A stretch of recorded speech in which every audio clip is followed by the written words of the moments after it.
My name is Stephen Lazarus. I'm the brother of Stephanie Lazarus. Stephanie is the Los Angeles police detective who's currently charged with a 23-year-old cold case homicide in Los Angeles, California. I decided to make this YouTube video as a way to publicly speak out and express myself on the issue of bail in her case. I would like to say first, though, that my heart personally and our family's heart collectively go out to the Rasmussen family. Bottom line, there are no words to express the sorrow in a situation like this, other than for me to say our heart goes out to their family. And with that said, I would like to give you a little bit of background for those of you who don't know Stephanie. You know, Stephanie is just about to turn 50 years old. She is an amazing sister. She is she's a great wife to her husband. She's a solid wife.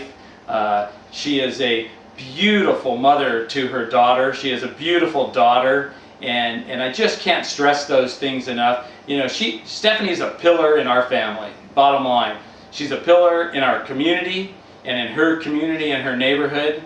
There is just not enough time to express all of the wonderful giving things Stephanie does on a daily basis for people.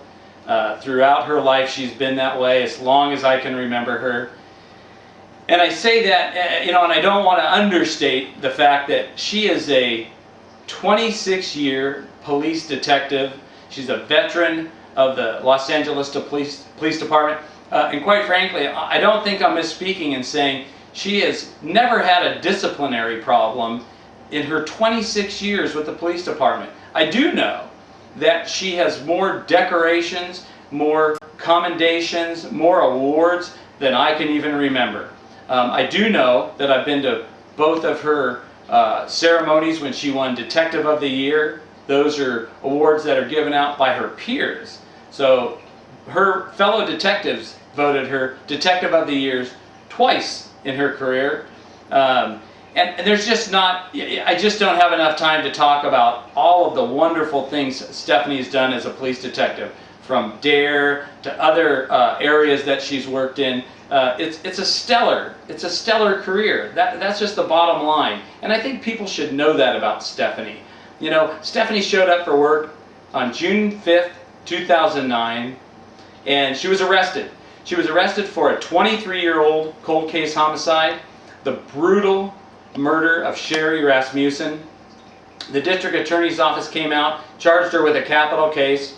The Los Angeles Police Department boasted that they have DNA evidence against Stephanie proving that she did this. And the fact of the matter is, that's just not the case. When you hear that there's DNA evidence and DNA proof and that she's guilty, right off the bat, I just ask people to keep an open mind that it's just not true. I was at the preliminary hearing. I heard the evidence that the judge heard, that Judge Perry heard. You know, the district attorney's office alleged two things to make this a capital case. They alleged two things. One, that she committed this brutal murder in the commission of a burglary. That's one of their theories. The other theory is that she was lying in wait, and when she found Sherry Rasmussen, she murdered her. Those are two drastically different theories. I guess the thing is, let's just throw them out there, see which one sticks. Well, I was at the preliminary hearing, and here's some of the evidence that the judge heard. The judge heard that there was a bloody thumbprint on some electronics that had been moved by the door. That thumbprint is a readable thumbprint. It's not Stephanie's thumbprint. The judge heard that. The judge heard that there was a bloody palm print on the wall in this brutal, knockdown, violent crime scene. That's a readable palm print. It's not Stephanie's. Doesn't come back to her. Yes, there was some DNA collected at the scene back 23 years ago. The coroner investigator had two Q-tip swabs that he put into a glass tube with a rubber cork at the top, rubber stopper. He put that into an envelope, an evidence envelope, sealed it up. The judge heard that. The judge also heard that that envelope was lost for many years. They couldn't find it. There were several searches for it. They couldn't find it.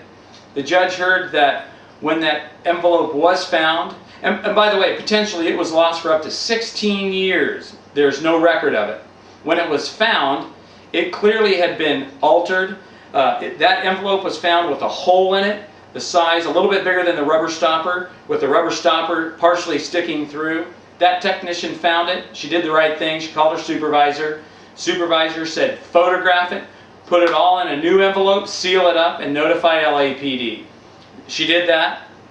LAPD technician came, as the judge heard, picked it up on a particular day. It was logged out. She took it back to the LAPD crime lab, and it sat there. We don't know how long, for up to 23 days. It's not logged in for over between 20 and 30 days, I mean to say. There's no proof of where it was. She says she testified that it was somewhere, but we really don't know. That's the evidence that I heard, that the judge heard. And by the way, at the conclusion of the prelim, the judge dismissed both of those special allegations and said there was insufficient evidence to support those charges. So I guess just throwing that out there didn't work. And what I want people to remember is that DNA proof will be significantly hashed out at the trial. Keep an open mind on that evidence when you do that. But when you talk about reasonable bail based on that type of evidence, in this case, you have other examples. You have Phil Spector, you have Robert Blake. Those guys were charged with the identical crime Stephanie's charged with. Their bail was $1 million. They posted that bail and they appeared at court, as Stephanie will. You have other examples too. Jane Lout in Oxnard, California, allegedly shot her husband in the head 4 times. She's currently out on $1 million bail. It's a reasonable bail. You also have another example. Last week, a man was arrested in Ventura, California, and he's allegedly stabbed a husband and wife. The wife was pregnant. He stabbed them in their home at Faria Beach. His bail, he's not out on bail, but his bail is $2.2 million. It sounds like a reasonable bail. Well, Stephanie's bail, at the conclusion of this preliminary hearing, Judge Perry, who I have a lot of respect for, I think he just has it wrong on this, $10 million. Stephanie's bail is $10 million. Despite all the evidence problems, 23-year-old cold case, $10 million, it's unreasonable. I hope this video generates some discussion on this topic. I hope it gets re-looked at, and I plan on making some more videos on this topic. Thanks for watching the video, and God bless.